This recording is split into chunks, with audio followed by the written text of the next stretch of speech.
Hello everybody, in this video we are going to discuss about PGBP. So each video వచ్చేసి PGBP related transaction కి సంబంధించి what is there in PGBP.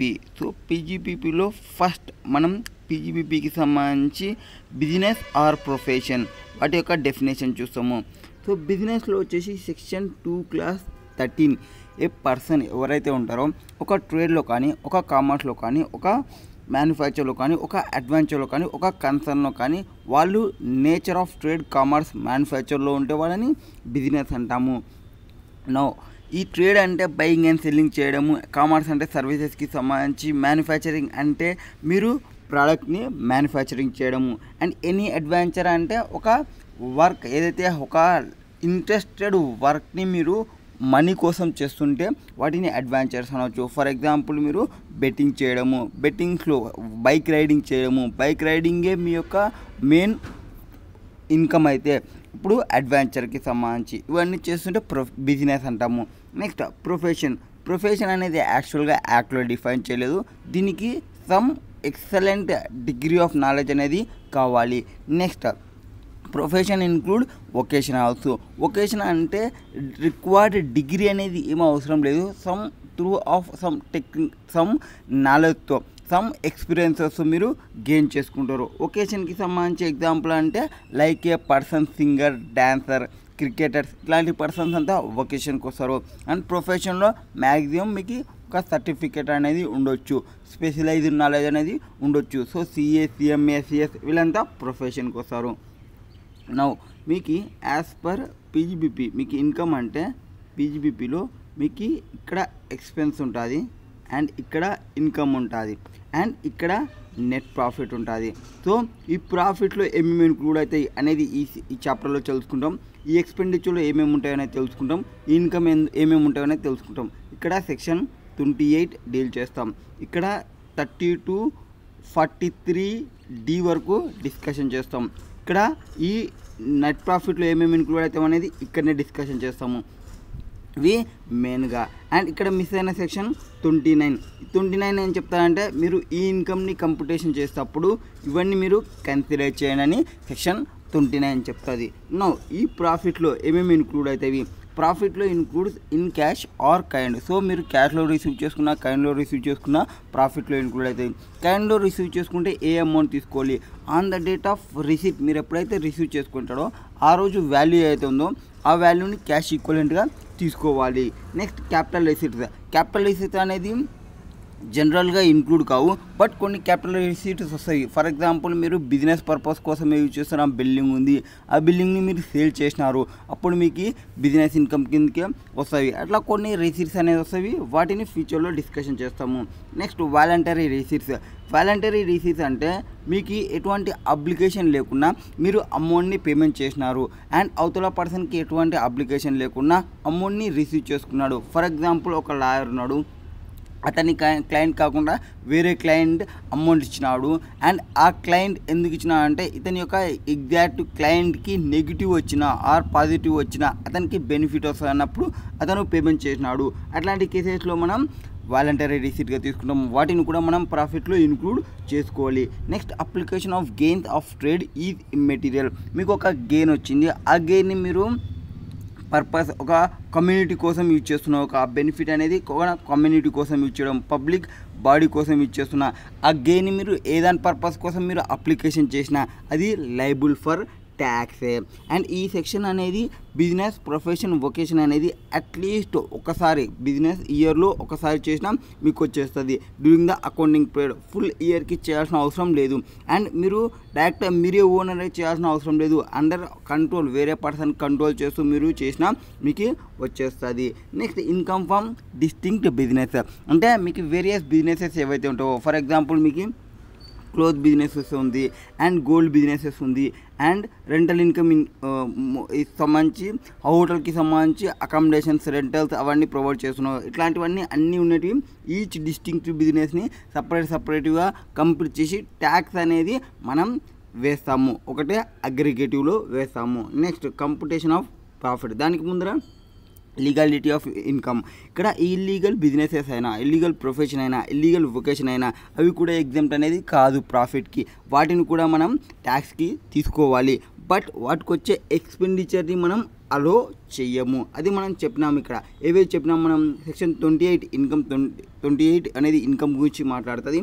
ఇక్కడ 30 to 43D వరకు ఈ 30 to 43లో ఈ expenditure అనేది ఇన్అడ్మిషబుల్ చేస్తాము. నెక్స్ట్ కంప్యూటేషన్ ఆఫ్ ప్రాఫిట్ అంటే మనకి ఏవైతే ప్రాఫిట్ వస్తుందో ఆ ప్రాఫిట్ని మనం డిడక్టింగ్ చేసుకోవాలి. లాసెస్ ఏమైనా ఉంటే, ఎక్స్పెండిచర్ ఏమైనా ఉంటే వాటిని డిడక్ట్ చేసుకోవాలి. Relating to business, profession, vacation కోసం ఉన్నప్పుడు మాత్రమే డిడక్ట్ చేసుకోవాలి. Next method of accounting section 145(1) deal చేస్తుంది. 145(1) ఏం చెప్తుంది అంటే మీరు మెథడ్ ఆఫ్ అకౌంటింగ్ మీరు క్యాష్ మెథడ్ అన్న యూజ్ చేయొచ్చు, అక్రూవల్ మెథడ్ అన్న యూజ్ చేయొచ్చు. అక్రూవల్ మెథడ్కి ఇంకొక పేరు మర్కెంటైల్ సిస్టమ్ మెథడ్. ప్రతి ఒక్కరు ఈ మెథడ్ని యూజ్ చేస్తుంటారు. ఫర్ ఎగ్జాంపుల్ అక్రూవల్ మెథడ్ని వాడుతున్నాము. అక్రూవల్ మెథడ్ అంటే ఏమి, ఎప్పుడైతే మీకు ట్రాన్సాక్షన్ అక్కర్ అయిందో so it will not cash effect లేకున్నప్పటికీ మనం ప్రొవైడ్ చేసేయడమే. క్యాష్ అంటే ప్రతి ఒక్కటి ఇన్ఫ్లో అవుట్ఫ్లో యాక్చువల్లీ పేమెంట్ జరిగినప్పుడు మాత్రమే అకౌంటింగ్ చేయడము. ఫర్ ఎగ్జాంపుల్ మీరు అక్రూవల్ వాడుతున్నారు. బట్ అక్రూవల్ వాడుతున్నప్పటికీ సెక్షన్ 145(b) అని చెప్తుంది. అంటే ఈ 2 ట్రాన్సాక్షన్స్ ఏవైతే ఉన్నావో, ఒకటి ఇంట్రెస్ట్కి సంబంధించి, ఇంకోటి ఇన్కమ్కి సంబంధించి, ఈ 2 ట్రాన్సాక్షన్స్ యాజ్ అన్ ఇయర్ మీరు ఎప్పుడైతే రిసీవ్ చేసుకుంటారో ఓన్లీ క్యాష్ బేసిస్లోనే చేయాలి. మీరు అక్రూవల్ బేసిస్ ఉన్నప్పటికీ మీ బుక్స్ ఆఫ్ అకౌంట్ అనేది ఆ 2 ఏవి, ఒకటి interest received by assessee compensation or enhanced compensation. అంటే ఫర్ ఎగ్జాంపుల్ మీకు గవర్నమెంట్ అనేది ల్యాండ్ తీసుకున్నప్పుడు మీకు కాంపెన్సేషన్ పే చేస్తుంది. అండ్ అలా కాంపెన్సేషన్కి ఇంట్రెస్ట్ ఏమైనా పే చేస్తే అది యాక్చువల్గా రిసీవ్ చేసుకున్న ఇయరే మీరు చూపించాలి పీజీపీపీకి సంబంధించి. నెక్స్ట్ అది కూడా ఇంట్రెస్ట్ కాబట్టి ఇన్కమ్ ఫ్రమ్ అదర్ సోర్స్కి వస్తుంది. Next enhanced compensation interest. Enhanced అంటే ఏమి, ఆల్రెడీ మీకు 10 lakhs ఇస్తానండి, బట్ మీరు కోర్టుకి కేసు వేసినారు, ఒక 15 lakhs అడిషనల్ అయింది. ఆ 15 lakhs ఆ 5 lakhsకి సంబంధించి కూడా ఇంట్రెస్ట్ వస్తుంది. అది enhanced compensation. Next income referred in the form of subsidy, grant, cash incentives, duty drawback, waivers, concessions, reimbursement, whatever name ఏమన్నా పేరు పెట్టని, సెంట్రల్ గవర్నమెంట్ నుంచి కానీ, స్టేట్ గవర్నమెంట్ నుంచి కానీ, అథారిటీ నుంచి కానీ క్యాష్ ఆర్ ఇన్ కైండ్ మీరు రిసీవ్ చేసుకుంటే as and when in which year మీరు రిసీవ్ చేసుకున్నారో ఆ ఇయర్ మీరు బీఈపీలో చూపించుకోవాలి. అది సెక్షన్ 145(1). నెక్స్ట్ 145(2) ఏం చెప్తుంది. 145(2) ఏం చెప్తుంది అంటే సెంట్రల్ గవర్నమెంట్కి పవర్ అనేది ఉంది నోటిఫై చేయడానికి ఇన్ అఫీషియల్ గెజెట్లో from time to time. And ఈ టైమ్ టు టైమ్ ఏమి చేస్తుంటుంది అంటే ICDSని చేస్తుంటుంది, ఇన్కమ్ కంప్యూటేషన్ డిస్క్లోజర్ స్టాండర్డ్స్ని. ఇవి ఎవరు ఫాలో కావాలి, by any class of assessee or any class of income.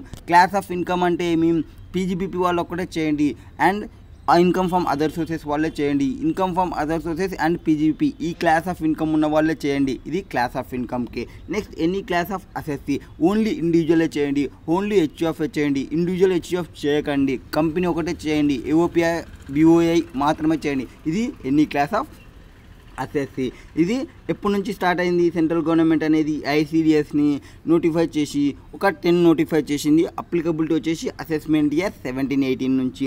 Next ఈ నోటిఫైడ్ ICDS అనేది ఆల్ అసెసీకి అప్లికబుల్ అవుతుంది except the individual and HUF persons who are not required to maintain books of account under section 44AB వాళ్ళకి applicable కాదు. And ఇది ఎందుకు, just మీరు ఇన్కమ్ని computation చేయండి కనుక, అంతేకాని బుక్స్ ఆఫ్ అకౌంట్స్ ప్రిపేర్ చేయడానికి కాదు. బుక్స్ ఆఫ్ అకౌంట్స్ మీరు as per accounting standards, as per Indus, as per section 128 ప్రకారంగా ఏవైతే చెప్పినారో వాటిని ఫాలో అవుతూనే మీరు ప్రిపేర్ చేయాలి. జస్ట్ ఇన్కమ్ని కంప్యూటేషన్ డిస్క్లోజర్ స్టాండర్డ్స్, ఇన్కమ్ని కంప్యూటేషన్ కోసం మాత్రమే ఈ స్టాండర్డ్ని యూజ్ చేస్తాము. ఇవి ఎందుకు వస్తాయి అంటే మీకు ఇండియాస్లో ఆర్ అకౌంటింగ్ స్టాండర్డ్లో కొన్ని డిఫరెన్సెస్ ఉండొచ్చు, వేరియేషన్స్ ఉండొచ్చు ఇన్కమ్ ట్యాక్స్ ప్రకారంగా. వాటిని మనం ఇక్కడ ఐడెంటిఫై చేసుకొని మనం డిస్క్లోజర్ చేయడమే. ఫర్ ఎగ్జాంపుల్ ఇప్పుడు IT యాక్ట్ ఉంది అండ్ ICDS ఉంది.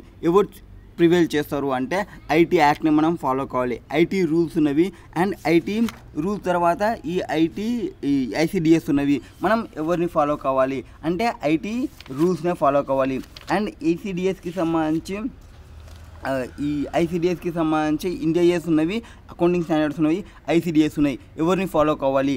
ఐసిడిఎస్ని ఫాలో కావాలి. ఇది మెయిన్గా చెప్పేది. ఇక్కడ సెంట్రల్ గవర్నమెంట్ నోటిఫై చేసింది ఐసిడిఎస్ అనేది అప్లికబుల్ అవుతుంది. ఐసిడిఎస్ అనేది అప్లికబుల్ ఆల్ ఎస్ఎస్సికి కాన్ఫ్లిక్ట్. అండ్ ఈ ఐసిడిఎస్ అనేది also in case of presumptive taxation కూడా అప్లికబుల్ అవుతుంది. అండ్ ఐసిడిఎస్ అనేది నాట్ అప్లికబుల్ వచ్చేసి మ్యాట్ క్యాలిక్యులేషన్కి అప్లికబుల్ కాదు, బట్ ఏఎంటీ క్యాలిక్యులేషన్కి అప్లికబుల్ అవుతుంది. ఫర్ ఎగ్జాంపుల్ ఇప్పుడు ఐసిడిఎస్ 1 అనేది ఉంది, అకౌంటింగ్ పాలసీస్లో does not recognize prudence and materiality concept. Example mark to mark లాసెస్కి సంబంధించి, ఎక్స్పెక్టెడ్ లాసెస్ ఆఫ్ కాంట్రాక్ట్కి సంబంధించి to be recognized on actual settlement basis అని చెప్తుంది. నెక్స్ట్ వాల్యుయేషన్ ఆఫ్ ఇన్వెంటరీ ఉంది. For example cost or NRV whichever is lower తీసుకుంటాము normal కేసెస్లో. For example ఒక కేస్ డిజొల్యూషన్, ఒక ఫమ్ అనేది డిజొల్యూషన్ అవుతుంది అనుకోండి, ఇన్వెంటరీ అనేది వాల్యూ చేస్తాము అట్ ఎన్ఆర్వి బేసిస్లో. సో అట్లా ఏవేవైతే డిఫరెన్సెస్ ఉన్నావో, వేరియేషన్స్ ఉన్నావో, కాన్ఫ్లిక్ట్ ఉన్నావో ఆ ఏరియాస్ అన్నీ ఐడెంటిఫై చేస్తుంది. Borrowing cost shall be included only cost of this inventories which require 12 months or more to bring the saleable condition అంటాము. And borrowing cost which do not meet the recognition criteria shall not be included in the cost of inventory అంటాము. So ఒక దానిలో include చేసుకోమంటాడు, ఒక దానిలో include చేసుకోవద్దంటారు. ఇట్లా కాన్ఫ్లిక్ట్లు వచ్చిన చోటల్లా వీడు క్లారిఫికేషన్ని provide చేస్తారు. కన్స్ట్రక్షన్ కాంట్రాక్ట్కి సంబంధించి చూసుకుంటే 43B దగ్గర. నెక్స్ట్ రెవెన్యూ రికగ్నిషన్ చూసుకుంటే like revenue from service contract ఉంది అనుకోండి, as per section 43B. Interest on income tax basis అనుకోండి, నార్మల్గా బ్యాంక్ ఇంట్రెస్ట్ అక్రూవల్ బేసిస్లో మనం రికార్డింగ్ చేసుకుంటాము, బట్ ట్యాక్స్ రిఫండ్కి సంబంధించి ఆన్ రిసీవ్డ్ బేసిస్లోనే తీసుకుంటాము. అదర్ రెవెన్యూస్ వచ్చేసి as per same India's accounting standards ఏం చెప్తావో దాని ప్రకారంగా చూసుకుంటాము. అట్లా చూసుకోవడము. నెక్స్ట్ టాంజబుల్ ఫిక్స్డ్ అసెట్స్కి సంబంధించి చూసుకుంటే depreciation on transfers same as per IT act. Revaluation of assets అనేది పర్మిట్ చేయదు. In case of exchange of contract ఉన్నాయనుకోండి, యాక్చువల్ కాస్ట్ ఆఫ్ అసెట్స్ ఏమి shall be fair market value of assets received. Next for example 7th సంబంధించి అంటే effect of changes in foreign exchange difference అనేది arise అయ్యింది on last days of previous year. ఇక్కడ monetary ఐటమా non monetary ఐటమా చూసుకుంటాము. Monetary ఐటమ్కి సంబంధించి క్రెడిటారా డెటారా, recognized as income or expenditure on last డేకి సంబంధించి చూసుకుంటాము. నాన్ మానిటరీ అయితే రికగ్నిషన్ అనేది చేయము, only recognition at the time of settlement చేస్తాము. నెక్స్ట్ గవర్నమెంట్ గ్రాంట్కి సంబంధించి రిలేటెడ్ టు అసెట్ ఉందా ఆర్ అదర్ ఉందా. రిలేటెడ్ టు అసెట్ ఉంటే reduced from actual cost of asset అని చెప్తుంది. అండ్ అదర్ అయితే taxable under PGBP in year of receipt. ఎప్పుడైతే మీరు రిసీవ్ చేసుకున్నారో, ఎప్పుడైతే మీరు కండిషన్స్ని అటాచ్ చేసిన కండిషన్స్ని చూసుకున్నారో, వెదర్ కండిషన్స్ ఆఫ్ గ్రాంట్ అనేది ఫుల్ఫిల్ చేసినా ఫుల్ఫిల్ చేయకుండా మీరు రికార్డింగ్ చేసుకోవాలని చెప్పడము. నెక్స్ట్ సెక్యూరిటీస్కి సంబంధించి covered only securities held or stocking ట్రేడ్కి సంబంధించి యాజ్ పర్ ఐసిడిఎస్ ప్రకారం వాల్యుయేషన్ ఆఫ్ సెక్యూరిటీ అనేది కంపల్సరీగా మనం కేటగిరీ వైజ్ మాత్రమే చేయాలి అండ్ నాట్ సెక్యూరిటీ వైజ్గా. ఇక్కడ కాస్ట్ ఆఫ్ కేటగిరీ ఏమి ఆర్ ఎన్ఆర్వి ఆఫ్ కేటగిరీ ఏమి విచ్ ఎవర్ ఈస్ లోయర్ తీసుకుంటాము. But as per India income tax accounting స్టాండర్డ్లో వచ్చేసి వాల్యుయేషన్ వచ్చేసి done as per security wise మాత్రమే చేస్తాము. సో ఇట్లా కాన్ఫ్లిక్ట్ ఉన్న వల్ల ఇక్కడ డిస్కషన్ చేసేస్తాము. నెక్స్ట్ బారోయింగ్ కాస్ట్ అనేది same as per income tax act ప్రకారంగా. Last provision contingent liabilities and contingent asset. ఇక్కడ ప్రొవిజన్ అంటే ఏమి రికగ్నైజ్ చేయాలి only when fair value estimate చేసినప్పుడు అండ్ రీజనబుల్ సర్టెనిటీ ఉంటే. Next contingent asset recognize when the reasonable certainty అనేది ఉంటే contingent liability. Next section 28 ఏం డిస్కషన్ చేస్తాము, ఏమన్నా ప్రాఫిట్స్ ఉన్నా ఆర్ ఏమన్నా గెయిన్స్ ఉన్నా any business or profession carried by assessee during the previous year any time కొంతవరకు చేసినా వాటిని ఇంక్లూడ్ చేసుకోవాలి. ఇది సెక్షన్ 28. ఇక్కడ సైడ్ ఉన్న ఇన్కమ్స్ని మనం డిస్కషన్ చేస్తున్నాము. Now next any compensation or other payments due to or received by అంటే like assistance grants or subsidy receive from central government or state government relating to business or profession వాటిని కూడా మనం include చేసుకోవాలి. And now వాటికి సంబంధించి ఇప్పుడు compensation అంటే ఏమి, ఒక పని చేస్తానని చెప్పి ఆ పనిని చేయకపోయినా ఆ పనిని మోడిఫికేషన్ చేసిన అట్లాంటి కేసెస్లో మీకు ఈ అమౌంట్స్ ఏమైనా వస్తే వాటికి సంబంధించి కూడా మీరు పేమెంట్ చేయాలి, వాటిని కూడా మీరు మీ బిజినెస్లో చూపించాలి. So terms and conditions modifications ఆ టర్మ్స్ అండ్ కండిషన్స్ వైలేట్ చేసినారు, వైలేట్ చేయడం వల్ల మీరు కాంపెన్సేషన్ పేమెంట్ చేసినారు. ఆ పేమెంట్ చేసినప్పుడు అవతల పర్సన్ రిసీవ్ చేసుకుంటారు కదా, ఆ పర్సన్ పీజీబీపీ ఇన్కమ్లో చూపించుకోవాలి. Next income from specific services performed for its members by trade professional are association. ఒక గ్రూప్ ఆఫ్ పీపుల్ వాళ్ళు ఒక నెంబర్ ఆఫ్ పీపుల్ ఒక గ్రూప్గా ఫామ్ అయ్యి వాళ్ళు ఒక అసోసియేషన్గా ఫామ్ అయ్యి ఆ అసోసియేషన్ వాళ్ళ యొక్క మెంబర్స్కి సర్వీసెస్ని ప్రొవైడ్ చేస్తుంది.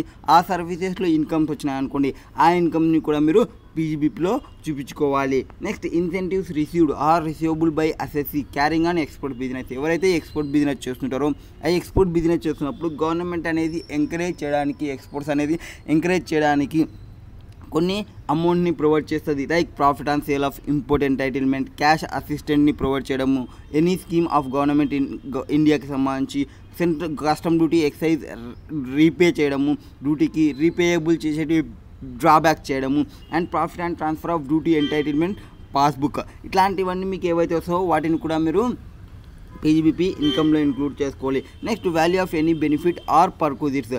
ఇవేమి convertible into money or in cash or in kind or partly in cash or partly in kind. For example ఒక హీరో ఉన్నాడు, ఒక అడ్వర్టైజ్మెంట్ ఇచ్చినాడు.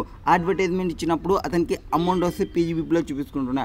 బట్ కంపెనీ వాళ్ళు ఏం చేసినారంటే మీకు ఒక పెద్ద స్విట్జర్లాండ్కి వెకేషన్ వేసినారు, సో బెనిఫిట్ అనేది ఉంది.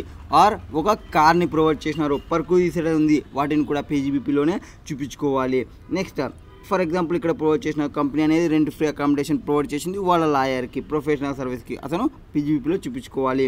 Next any sum received or receivable by the partner of firm నుంచి ఏదైనా కానీ శాలరీ కానీ బోనస్ కానీ కమిషన్ కానీ రెమ్యునరేషన్ కానీ whatever name partner receive చేసుకున్నాయంటే అది పార్ట్నర్ యొక్క బిజినెస్లో చూపించుకోవాలి. ఎంతైతే పీజీబీపీలో డిడక్షన్ అనేది అలో చేస్తామో అంతవరకు అతనికి ట్యాక్సబుల్ వస్తుంది. ఇక్కడ ట్యాక్స్ వచ్చిందంటే అతను అక్కడ ట్యాక్స్ పే చేయాల్సిన అవసరం లేదు. అండ్ బట్ ఇన్కమ్ అనేది ఏదైతే ప్రాఫిట్ ఉందో అది సెక్షన్ 10(2)A కింద ఎగ్జెంప్ట్ అయిపోతుంది. Next any sum whether received or receivable in cash or kind and under agreement. అంటే నాన్ కంపీట్ అగ్రిమెంట్, నువ్వు ఏం పని చేయొద్దు బాబు, దానికి మేము అమౌంట్ ఇస్తాము, అది నాన్ కంపీట్ ఫీ. సో ఇక్కడ ఫర్ ఎగ్జాంపుల్ ఒక పర్సన్ ఉన్నాడు, ఇంకొక పర్సన్ ఉన్నాడు, ఈ పర్సన్ ఒక మంచి బిజినెస్ ఉంది అండ్ ఆ బిజినెస్ ఇతను కొనుక్కోవాలనుకున్నాడు, ఇతను పర్చేజ్ చేసినాడు. అండ్ ఇతను ఆ నేమ్ ఏవైతే ఉందో ఆ నేమ్ ఫర్ ఎగ్జాంపుల్ ఇప్పుడు హెచ్బి అని ఉంది, ఇతను హెచ్బిని ఇతనికి సేల్ చేసినాడు. నెక్స్ట్ హెచ్ఎం అని ఇంకొక బిజినెస్ని స్టార్ట్ చేద్దాం అనుకుంటున్నాడు, సేమ్ బిజినెస్సే, యాజ్ ఇట్ ఈజ్ బిజినెస్సే. ఇట్లా చేస్తే ఇతను కొనుక్కున్న వాటికి పర్పస్ అనేది మిస్ అయిపోతుంది. కాబట్టి ఇతను ఈ హెచ్ఎంని స్టార్ట్ చేయకుండా ఉండడానికి ఇతను కొంత అమౌంట్ని పేమెంట్ చేస్తే అది నాన్ కంపీట్ ఫీ. అటువంటి వాటికి కూడా ఇది ఇన్కమ్లోనే చూపించుకోవాలి. Next any sum received under keyman insurance policy. ఏది ఒక కంపెనీలో కీమ్యాన్ పర్సన్ ఒకరు ఉంటారో ఆ పర్సన్కి ఇన్సూరెన్స్ చేపిస్తే కీమ్యాన్ ఇన్సూరెన్స్ పాలసీ అవుతుంది.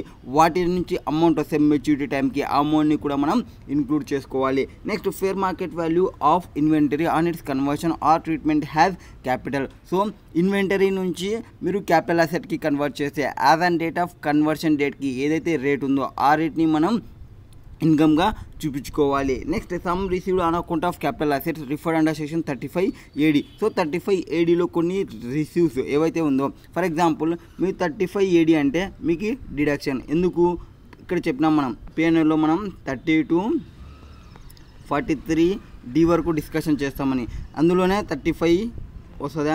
సో 35లో మీకు కొన్ని స్పెసిఫైడ్ డిడక్షన్స్ ఇక్కడ వస్తుంది, స్పెసిఫైడ్ డిడక్షన్స్. దీనికి కండిషన్స్ ఉంటాయి, మినిమం 3 years ఉండాలి, మినిమం 4 years ఉండాలి. ఇన్ మిడిల్లోనే మీరు సేల్ చేస్తే ఇక్కడ మీకు డిడక్షన్ ప్రొవైడ్ చేసినది ఇక్కడ ఇన్కమ్గా చూపించమని ఇక్కడ చెప్తుంది, సమ్ రిసీవ్ చేసుకునేది. Next speculative business. Speculative business అంటే ఏమి? స్పెక్యులేటివ్ బిజినెస్ అంటే ఎవరైతే స్పెక్యులేటివ్ ట్రాన్సాక్షన్లో డీల్ చేస్తుంటారో వాటిని స్పెక్యులేటివ్ బిజినెస్ అంటాము.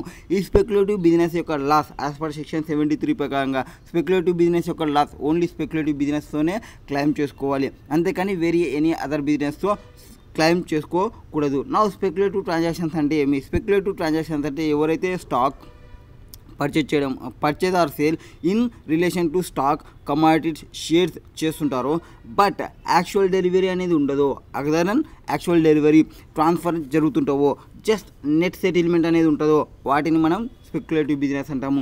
ఈ స్పెక్యులేటివ్ బిజినెస్కి సంబంధించి ఇన్కమ్స్ ఏవైతే ఉంటావో వాటి యొక్క ఇన్కమ్ని కూడా మనము ఇంక్లూడ్ చేసుకోవాలి ఇన్కమ్స్లో. బట్ స్పెక్యులేటివ్ బిజినెస్లో కొన్ని రావు. ఏవి? Hedging contracts Rao, and forward contracts Rao, derivatives Rao, commodity derivatives Rao.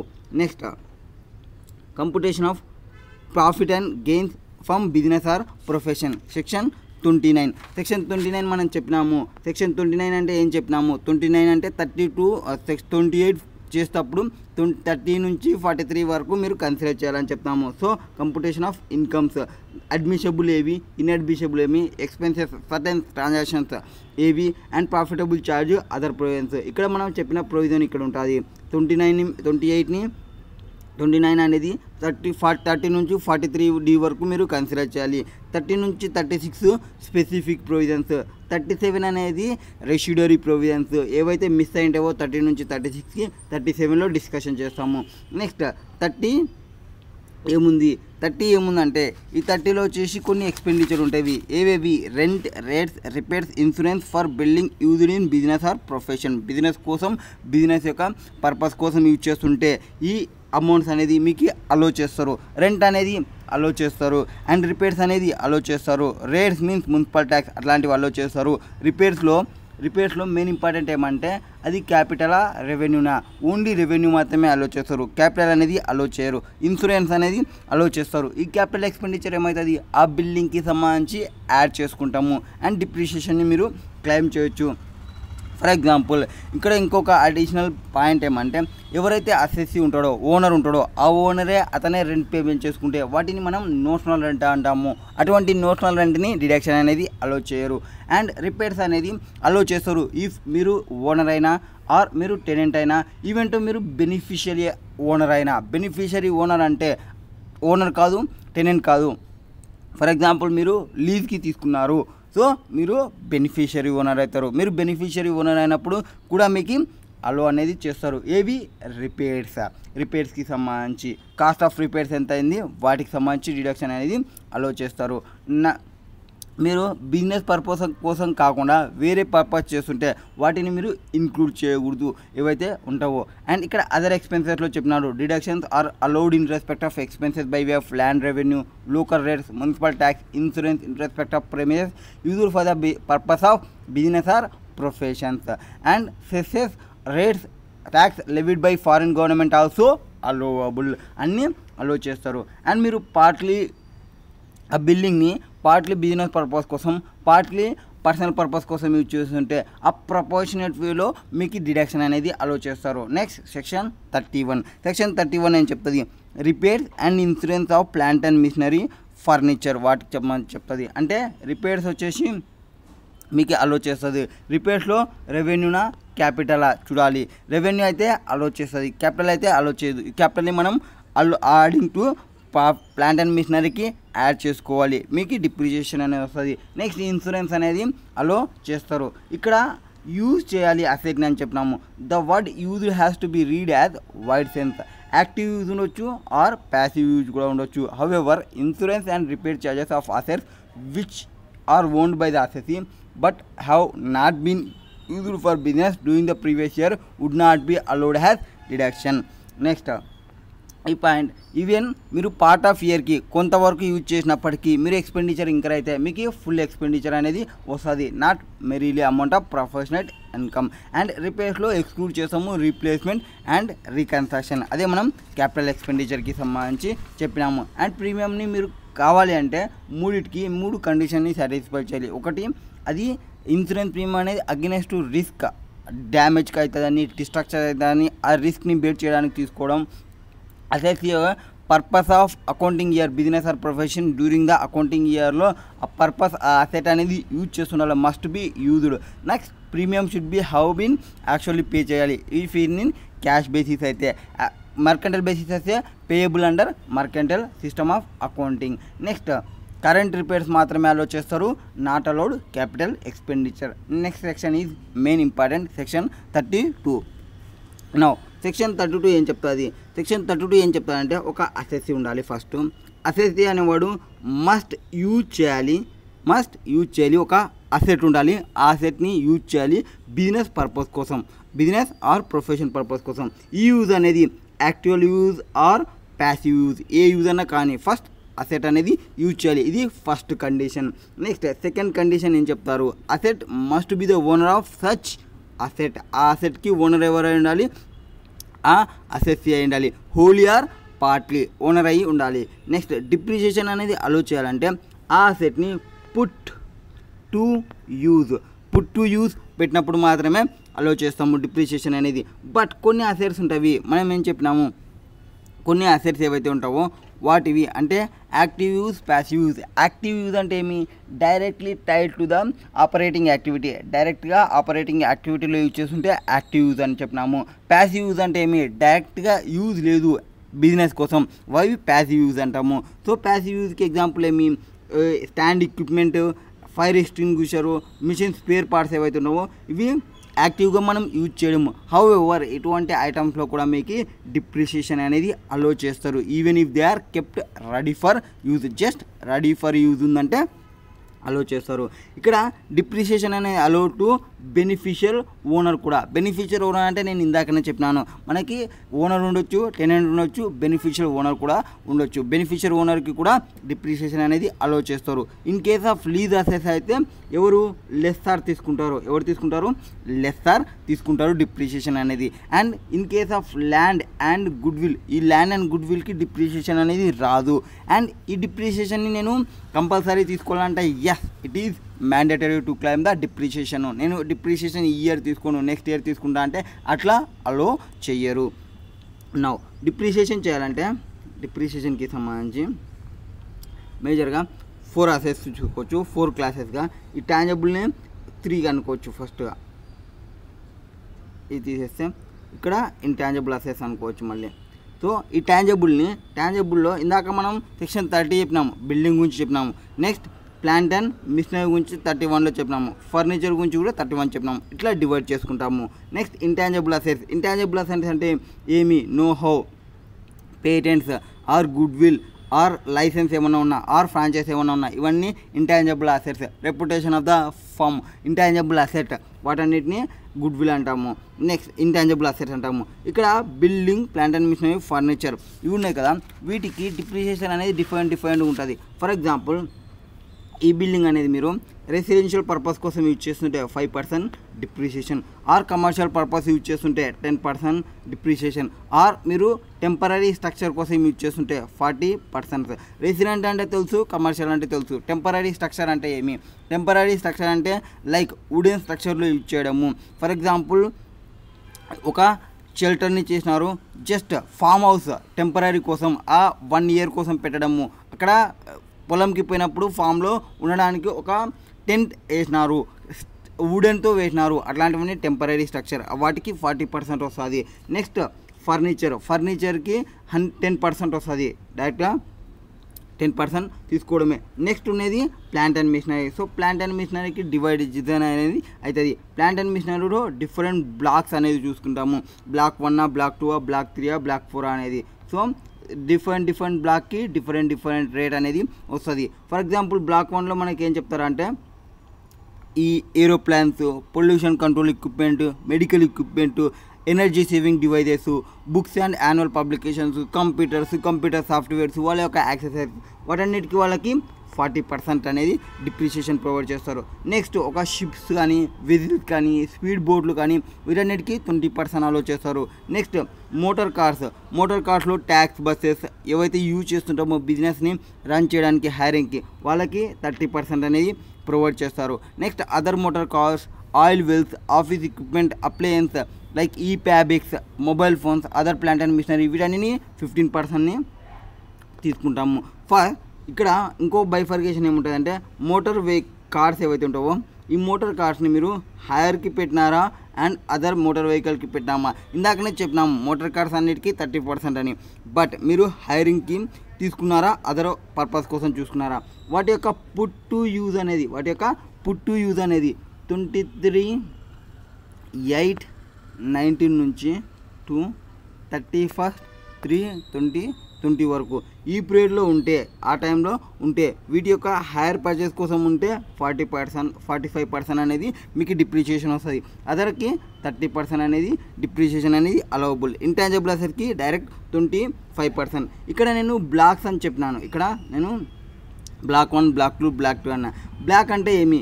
Black అంటే క్లాస్ ఆఫ్ అసెట్స్. ఇవి క్లాస్ ఆఫ్ అసెట్స్ ఏవైతే ఉంటావో సేమ్ క్లాస్ ఆఫ్ అసెట్స్ ఉండాలి అండ్ సేమ్ రేట్ ఆఫ్ డిప్రిషియేషన్ని క్లైమ్ చేస్తుండాలి. అండ్ డిప్రిషియేషన్ అనేది should be allowed on WDV of block of assets at prescribed percentage. మనం పర్సంటేజ్ని నేను ఆల్రెడీ ప్రిస్క్రైబ్ చేసినాను. ఇది డిప్రిషియేషన్కి సంబంధించి.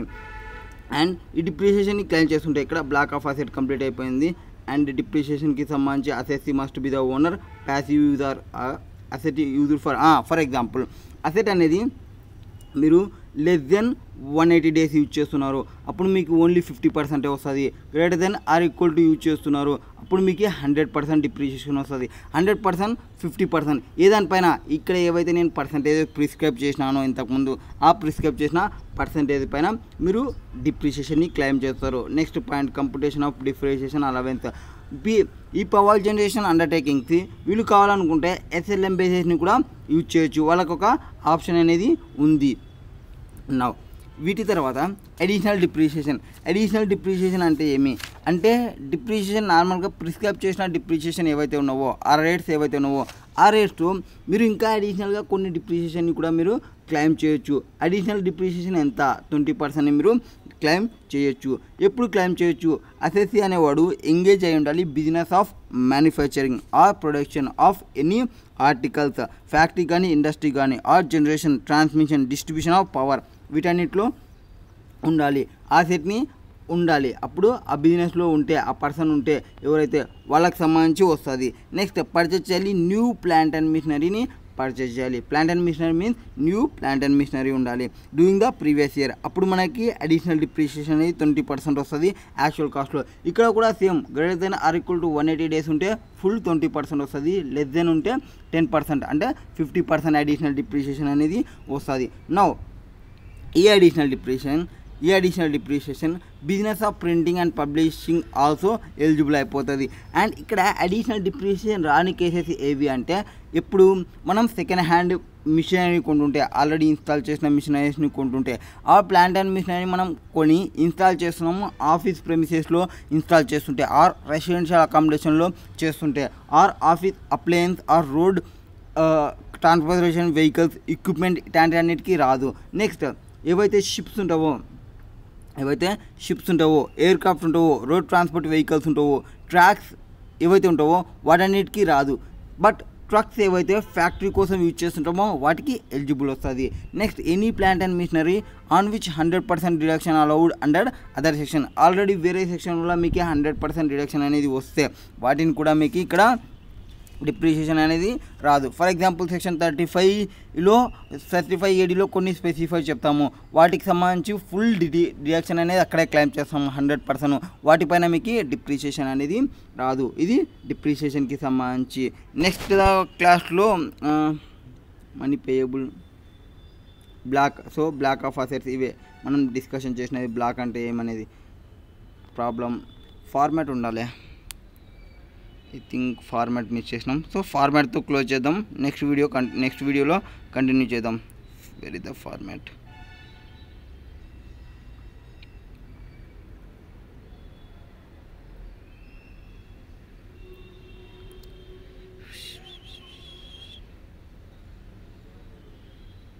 ఐ థింక్ ఫార్మాట్ మిస్ అయింది. నెక్స్ట్ వీడియోలో ఫార్మాట్ చూస్తూ ఇక్కడ చూడండి. Yes, this is the format in any block of assets. First మనం ఏం చేయాలి? WDV of block of assets of immediately preceding previous year WDV తీసుకొని దాని నుంచి less depreciation actually allowed in respect of previous year. అప్పుడు మనకి opening balance వస్తుంది for 1st April current previous ఇయర్కి. వీటికి మనం అడిషనల్గా ఏమైనా కొన్నామా, అక్వార్డ్ ఏమైనా చేసినామా డ్యూరింగ్ ఇయర్ వాటిని యాడ్ చేయండి. నెక్స్ట్ టోటల్ చేయండి. వాటి నుంచి మనం ఏమైనా సేల్ చేసినామా వాటిని మనం డిడక్ట్ చేసుకోవాలి. అండ్ హౌఎవర్ ఇక్కడ such amount cannot exceed the amount in 4. Already మనం పైన చేసినాము ఓపెనింగ్ ప్లస్ పర్చేస్, ఆ ఓపెనింగ్ ప్రైస్ పర్చేస్ని ఎక్సీడ్ అనేది కాకూడదు ఈ సేల్ చేసిన వాల్యూని. Next in case of slum sale ఉన్నప్పుడు యాక్చువల్ కాస్ట్ ఎంత మైనస్ అమౌంట్ ఆఫ్ డిప్రిషియేషన్ ఎంత, వాటికి సంబంధించి బ్లాక్ని చూసుకొని అమౌంట్ అనేది ప్రొవైడ్ చేస్తాం. ఈ స్లమ్ సేల్ గురించి నెక్స్ట్ క్లాస్లో మనం డిస్కషన్ చేస్తాము.